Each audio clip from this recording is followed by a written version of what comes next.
एक बार की बात है, एक संत महापुरुष श्री जगन्नाथ जी के समक्ष कथा कह रहे थे। कथा इतनी मधुर, रसपूर्ण और भाव विभोर थी कि बड़ी संख्या में श्रद्धालु एकत्र हो गए। स्वयं महाप्रभु श्री जगन्नाथ जी भी कथा सुनने हेतु उपस्थित थे। कथा चल ही रही थी कि तभी एक भक्त एक भाव विभोर कीर्तनिया श्री नाम संकीर्तन करता हुआ वहां पहुंचा। वह भक्त हृदय से उछलता कूदता, नाचता गाता हुआ आ रहा था। वह न तो यह देख रहा था कि उसके पांव कहां पड़ रहे हैं, न यह कि वह किसके बीच से गुजर रहा है। वह तो केवल नाम, भाव और प्रेम में लीन था। कथा का गंभीर प्रसंग चल रहा था। कुछ श्रोताओं को उसकी आवाज खटक गई। उन्होंने उसे डांटते हुए बाहर कर दिया।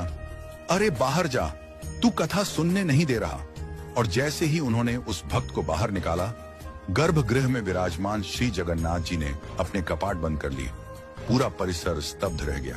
घबराकर सबने महाप्रभु से प्रार्थना की, प्रभु यह क्या हुआ? तब भीतर से महाप्रभु की वाणी आई, तुमने जिसे बाहर कर दिया वह मेरा परम प्रिय भक्त था। वह कई दिनों से निरंतर नाम संकीर्तन करता हुआ भूखा प्यासा मेरे दर्शन को आ रहा था। उसके पैरों में छाले पड़ गए थे, आंखों से अश्रु बह रहे थे। उसकी बस एक ही इच्छा थी कि मेरे द्वार तक आते आते भी मेरे नाम का संकीर्तन न छूटे। वह अंतिम क्षण था जब वह मुझे देखकर मुझ में विलीन होने ही वाला था, और तुमने उसे बाहर कर दिया।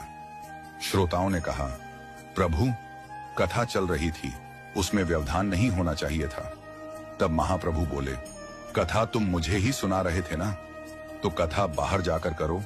मैं यहाँ केवल कीर्तन सुनना चाहता हूँ। कथा जहाँ होती है मैं वहां उपस्थित हो जाता हूँ, पर यहाँ कौन किस भाव से आया है ये मैं भली भांति जानता हूँ। इसलिए किसी को रोकने, भगाने या स्थान देने का अधिकार तुम्हें नहीं है। महाप्रभु आगे बोले, मंदिर में पुजारी जो भी करते हैं वह मेरी आज्ञा मानकर समझो। वह अगर किसी को डांटे, किसी से पैसे मांगे, तो सोचो मैं तुम्हारा अनहितकारी धन निकलवा रहा हूँ। तीर्थ में यदि कोई तुमसे पैसे मांगे तो समझो ठाकुर जी तुम्हें कुछ त्यागने का अवसर दे रहे हैं। ऐसे धन का त्याग तुरंत कर दो। वह धन जो तुम्हारे अहंकार, मोह या पाप में वृद्धि करे, उससे मुक्ति पाना ही श्रेयस्कर है।